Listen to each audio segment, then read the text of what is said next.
One of our other guests, Zane, observed there's a lot of waste happening on CPU and GPU, and there's a significant opportunity to optimize this.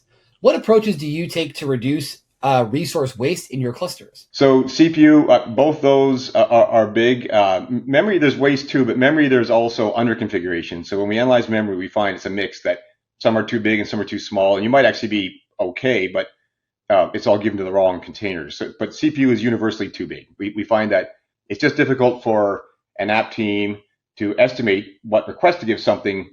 You usually want to request something that's kind of related to when you're busy or what you need to do. But if everybody does that, then you end up with a lot of stranded capacity. So that's by far the biggest. The CPU, we see tons of stranded capacity, a lot of capacity on the floor, and utilization, under 10% on average for those things. So GPU is a new area. We just deployed our new GPU optimization, and we're hitting NVIDIA GPUs in customers, and yeah, there's a lot of opportunity there, a lot, capital LOT, because I think we're even seeing cases where people don't have the DCGM exporter installed and they're not even seeing what they're doing.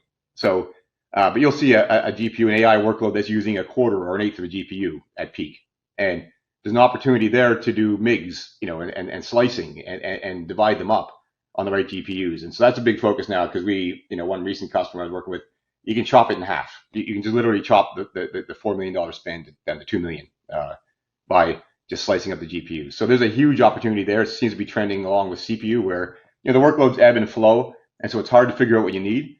Memory is usually a little more flat.